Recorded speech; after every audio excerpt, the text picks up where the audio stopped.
한반도의 오늘과 내일이 궁금하신가요? 그렇다면 지금 이 순간 여러분의 북마크.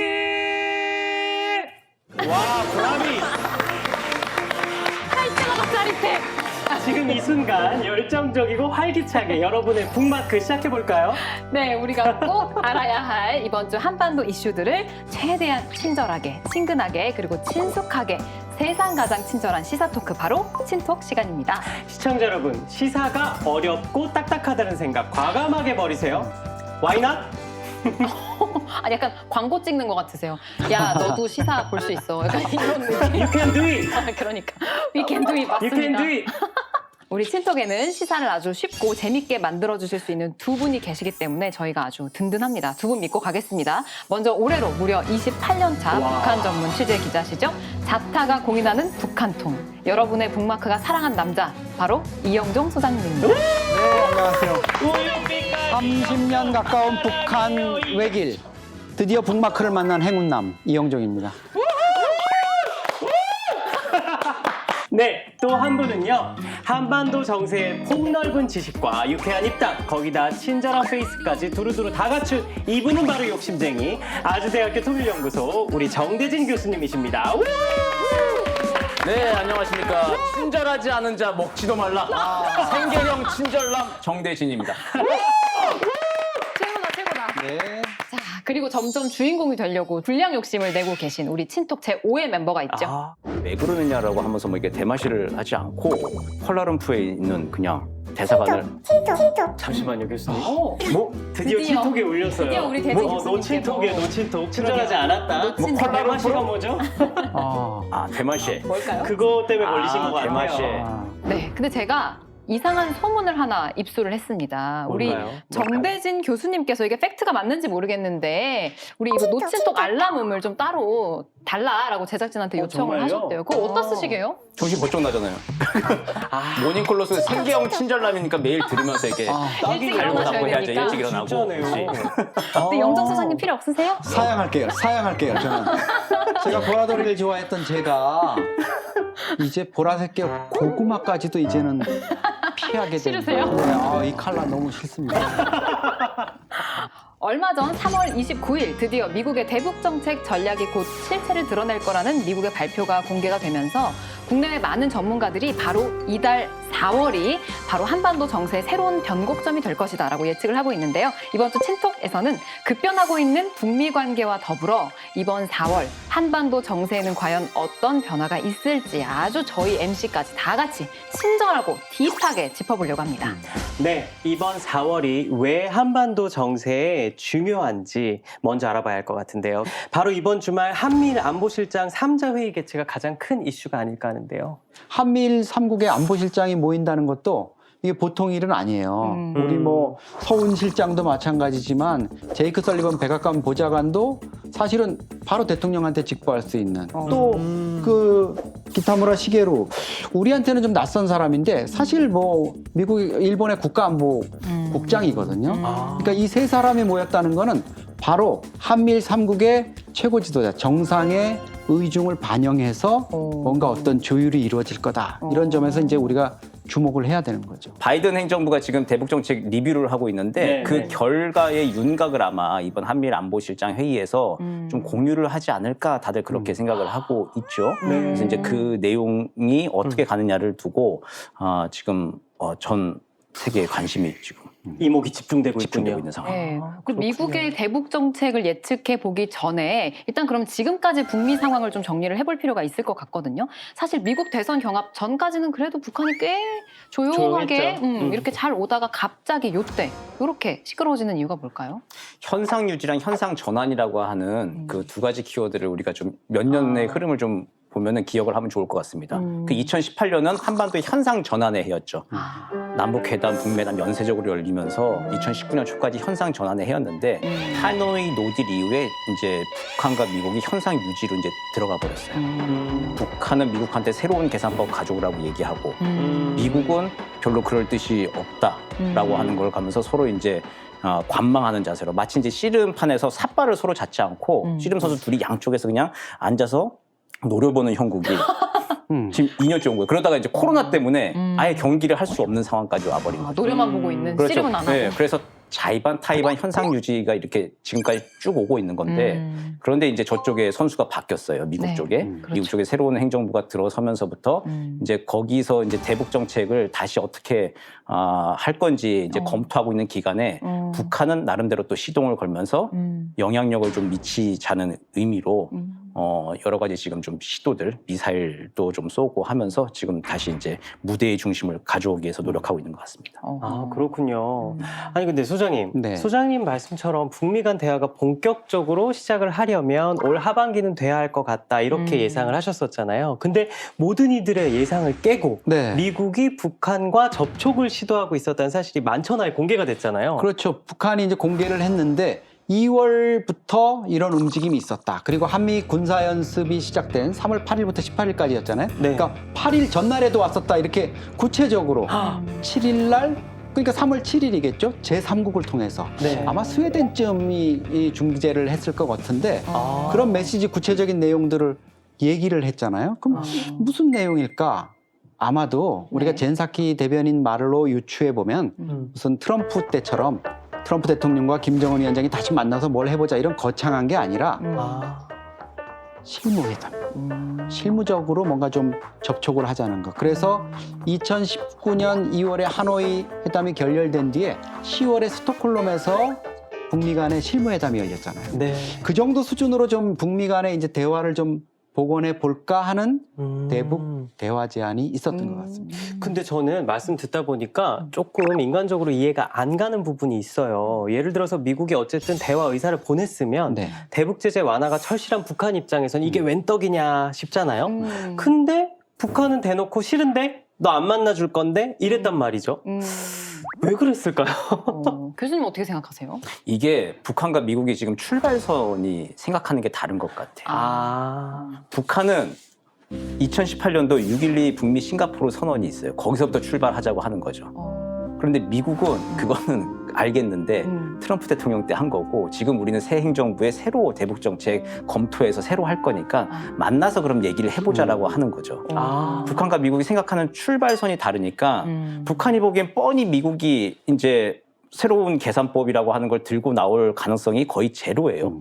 그냥 만나서 다시 시작해보자라고 하는 메시지를 보내고 있는 상황에서 거기 가서 얘기를 듣고 있는다? 자기들로서는 좀 답답한 거죠. 그렇군요. 지난주에 우리 교수님께서 명언을 하나 하셨잖아요. 현재 북미 관계 어떻게 분석하고 계세요? 그 퇴근길 강변북로 같은 그런 상황이죠. 태극기 강변북로. 답답하네요. 막힘. 그냥 꽉 막혀 있는 막혀있네. 그런 듣기만 상황이지. 해도. 예. 아주 멋진 비유를 해주셨는데. 표현이 많이 막히나 보네 또 그때. 정말 막히더라고요. 진짜. 그 시간에 퇴근을 잘 안 해봐가지고 아, 그러시구나. 뭐 퇴근 안 하시면 뭐 하세요, 그 시간? 일하고 있어요. 그러니까 이렇게 꽉 막힌 도로에 있으면 승질이 나잖아요. 운전하는 사람들도. 네, 승질 근데 나오죠. 북한이 안 그래도 이 좁은 도로에 거의 뭐 산사태 일으키는 행동을 했잖아요.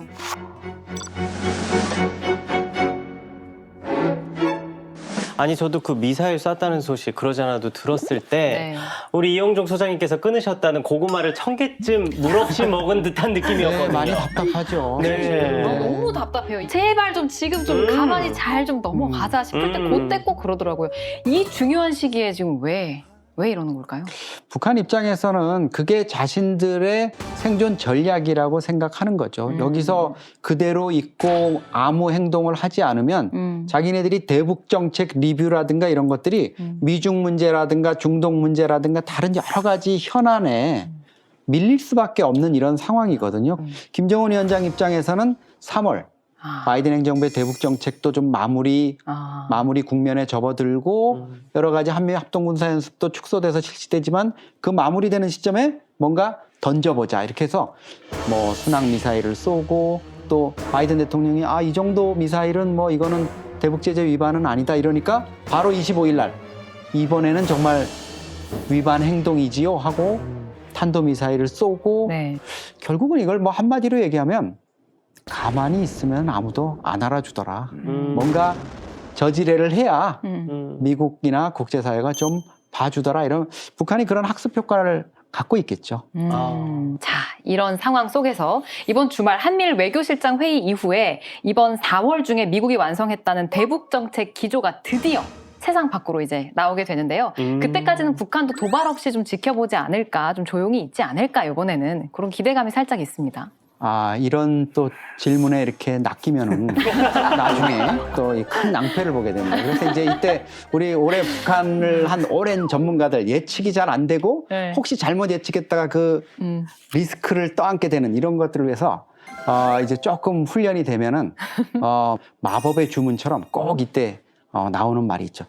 그럴 가능성을 배제할 수도 없습니다만. 수백 번 네. 들은 답이네요. 네. 배제할 수 자주 없습니다만 도발을 할 가능성도 있고 칭찬하지 도발을 할 가능성도 있고 칭찬하지 않은 거지. 아니 뭐가 불친절하다는 게 아니, 뭐 때문에 울렸을까요? 그러니까, 근데 뭐 때문에 그럴 울렸을까요? 가능성을 배제할 수 없다니. 아니, 그러니까 비겁하다는 거지. 아, 불친절하다기보다 우리 한번 비겁하다. 근데 아니에요. 노친톡이 왜 울렸는지 내용 한번 들어볼까요? 더 정확하게 말해주세요. 뭐 하시는 거예요? 뭐 하시는 거예요? 감정이 섞여 자, 있어. 그렇다면 AI가 조금 더, 감정이 예. 있네. 정말 기분이 살짝 안 좋아진 거예요. 마음을 추스리고 저 정말 올 들어서 제일 기분 나쁜 톤으로 누구한테 얘기를 그럴 법합니다. 들었는데 네. 아, 싸납네. 사실은 지금 뭐 북한이 그렇다고 더 필요도 없지만 핵실험을 할 뭐 그런 것도 아니고 ICBM을 지금 뭐 또 시험을 할 이런 단계는 아니거든요. 북한이 그러면 아마 정말 북미 관계뿐만 아니라 미중 관계에 있어서도 중국이 정말 야 너희 북한 너희 때문에 내가 미국한테 지금 면이 서지 않는다 이런 국면이 올 수 있거든요. 그래서 말씀하신 대로 도발 없이 지켜보지 않을까 하는 생각을 굉장히 하게 됐습니다. 조심스럽게 말씀. 예, 노친톡 때문에 그렇게 하게 됐습니다. 생각을. 네. 이런 말 하면 그렇지만 AI가 싸가지는 없는 것 같아요. 네. 말투가 그쵸? 네. 그죠? 어디 어른한테 직접 당해보지 않으면 그 느낌. AI가 싸가지 우리 정 교수님께서 아까 미국이랑 북한이 서로 이제 삽다 안 잡고 이렇게 서로 지켜만 보고 있는 상황이다라고 표현을 해주셨는데 이번에 젠사키 백악관 대변인 발표를 다시 한번 좀 짚어보면 오바마, 트럼프 때랑은 또 완전히 다른 새로운 기조로 삿발을 잡겠다 이런 얘기를 했거든요. 저 이 얘기 오늘 듣고 싶어가지고 두 분 대답을 너무 듣고 싶어서 녹화를 기다렸어요. 그런 의미에서 형주 씨, 우리 두 분 중에 예상을 이제 달라고 하고 누가 맞을지 우리가 내기를 한번 합시다. 갑자기? 점점 내기를 한번 합시다. 오케이 콜. 괜찮아요? 자, 그러면 진 사람이 이긴 사람 소원 들어줘. 소원 들어주고 저 하고 싶은 거 되게 많거든요. 진짜? 네네네. 저 진 준비해 놓은 사람이 거 되게 이긴 사람 많으니까. 소원 들어주기. 오케이 콜. 두 분도 콜이죠? 좀 안 두 하면 안 분도 되잖아요. 이제. 콜입니다. 네. 좀 안 할 수 없는 분위기잖아요. 두 분도 지금. 콜인 걸로 네. 의견은 의견이 없고요. 네. 지금 누가 먼저 얘기할 거냐 약간 벌써 기싸움이 시작된 것 같은데 이럴 때 뭘로 정해요 보통 우리 뭐 순서 정할 때? 선착순 내가 먼저 얘기해줘. 아이. 선착순 내가 먼저 얘기해줘. 그거 너무 비민주적이죠. 그쵸. 가위바위보. 제일 공평하지. 느낌 제일 아니까 공평하죠. 가위바위보죠. 그럼요. 이 사전에 합의되지 않았어요. 마지막 가위바위보가 언제였던지 정말. 두 분 준비되셨나요? 네, 그럼요. 네. 가위바위보! 와, 이기셨네, 소장이. 역시. 형님이. 연륜은 무시 못해, 이런 데서도. 정말 기분 좋습니다. 아유. 자, 그러면 먼저 발언권을 한번 드려보도록 할까요? 네. 이전과는 다른 전혀 새로운 대북 정책 과연 어떻게 예상하십니까? 미국 쪽에서 이미 약간의 힌트가 있었는데요. 중국을 통해서 북한을 관리한다. 북한의 중국을 변화를 통해서. 추구한다. 미중 간에 여러 가지 지금 갈등 상황이 있고 이런데 사실은 뜻밖에도 미 국무부 또 백악관 이쪽 라인에서 지금 지속적으로 얘기가 나오고 있습니다. 북한에 영향을 미칠 수 있는 건 중국뿐이 없다. 결국은 중국을 어떻게 하겠다. 블링컨 장관의 머릿속에서 나올 것 같은 느낌 들어요. 좋습니다. 이번엔 예리하십니다. 회피하지 않고 딱 예리하십니다. 정면으로 그러네요. 정면 돌파를 해주셨어요. 자, 이제 교수님 말씀 들어볼까요? 교수님 표정 푸시고요. 네. 다르게 얘기해야 되는 거잖아요. 불안한 그렇죠. 손가락. 우리 다르게 교수님 불안한 말씀하시죠. 손가락. 네. 소장님은 예컨대 이제 중국 외주론 이제 네. 그런 거죠. 저는 좀 약간 또 다르게 미국 스스로 네. 미국식 강대강 선대선 나올 것 같습니다. 최대 음. 압박과 점진적 접근이라고 하는 거 두 개 다 우리도 두 개 다 패가 있다라고 하는 거 얘기하고 네. 북한 너희들이 선택해라라고 하는 거 그게 이제 북한 입장에서 사실 굉장히 좀 답답한 거거든요. 교수님은 미국식 강대강 선대선을 할 것이다. 그리고 우리 소장님께서는 중국을 이용한 북한 네. 제재를 할 것이다. 근데 포인트는 그거예요. 누가 더 정확하게 맞췄느냐, 누가 더 가깝게. 그렇죠. 그게 게임의 룰인 거지. 그렇지. 누가 더 맞아요, 치밀하게, 맞아요. 세밀하게 딱 맞췄느냐. 그게 포인트인데, 그럼 우리도 이제 음. 어떤 의견에 손을 들어줄 것인가 해야 돼요. 거북하게 우리도 갈람보로. 가위바위보, 갈란도라니 어머, 창피해. 가위바위보 표준어 좀 써주시기 네, 바랍니다. 가위바위보. 네, 상수 씨 그거 아세요? 뭐요? 남자는 주먹. 아시죠?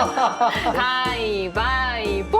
아, 이겼다! 이겼어! 이게 뭐라고 좋아! 너무 좋다! 남자는 세상에. 주먹이라니까. 아니, 그런 게 없어. 난 여자예요. 정말. 누구 네. 선택하실 거예요? 어떤 의견? 저는 우리 정대진 교수님 너무 평상시에 제가 존경하고 밑밥 좋아하는 네네. 예, 예. 저는 우리 소장님 의견에 한 표를 그렇다면 전 불어나는 자동으로 정 교수님의 의견에 손을 들도록 하겠습니다. 자, 우리 대북 정책 방향이 공개가 되는 대로 저희가 누가 이길지 그러니까. 4월 중에 그러니까. 친톡에서 누가- 공개하는 걸로 맞습니다. 누가 더 정확하게 예측을 해주셨는지 그리고 누가 이겨서 얼마나 수치스러운 소원을 빌게 될지 한번 기대를 해보도록 하겠습니다. 네. 진짜 수치스러운 소원을 들어주는데 저 진짜 있거든. 있었는데 나는 이제 못할 수도 있지만 아니지 모르지.